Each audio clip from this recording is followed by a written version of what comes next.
Hello everyone, আসসালামু আলাইকুম। সবাই কেমন আছেন? জানি আপনাদের সবার প্রশ্ন থাকবে যে হঠাৎ হঠাৎ কোথা থেকে আসে।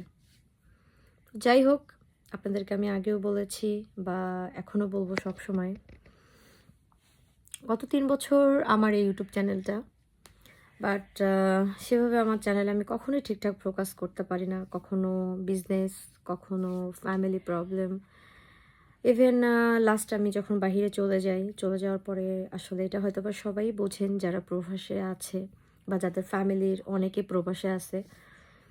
মানে হঠাৎ করে একটা জায়গায় গিয়ে নিজেকে সেটেল করতেও অনেকটা সময় লাগে। সব কিছু মিলিয়ে আসলে আমি ওইভাবে পেরে উঠি নাই। আর আমি প্রফেশনালি ব্লগারও না যে আমাকে মানে খুব বেশি এটাতে ফোকাস করতে হবে। বাট বিলিভ মি, আমি মন থেকে চেয়েছিলাম যে আমার চ্যানেলটা একটু ভালো একটা পর্যায়ে যাক বা আমি এটাতে মনোযোগী হই।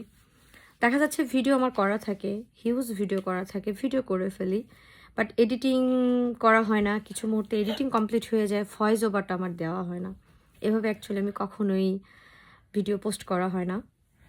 তো যাই হোক, আজকে আমি ডিরেক্টলি লাইভে এভাবে চলে আসলাম।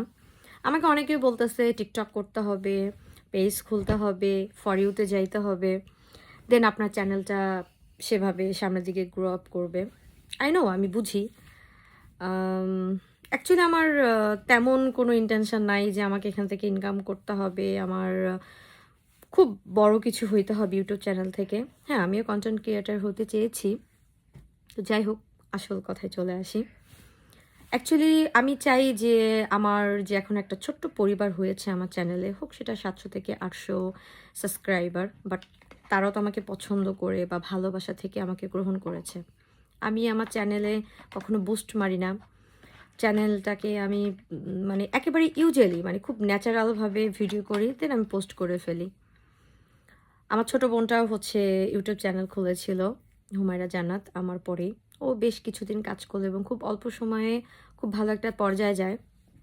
আমার যে ফ্যামিলিটা আছে ইউটিউব চ্যানেলে, আমার যে ছোট্ট একটা পরিবার যারা আমাকে ভালোবেসে মন থেকে সাবস্ক্রাইব করেছিল, তো তাদের উদ্দেশ্যে এটাই বলবো যে আসলে আমি ট্রাই করি এবং তারা সবাই জানে আমার পরিবারে যে আমার বাবা অনেক বেশি অসুস্থ ছিল।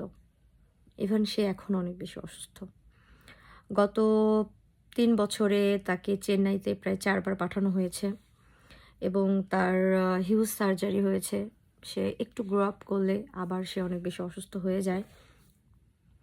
এভাবে সব কিছু মিলেই অ্যাকচুয়ালি মানে আমার মোটিভটা না ফ্যামিলি আর কাজের মধ্যে বারবার করে ইনভলভড হয়ে যায়।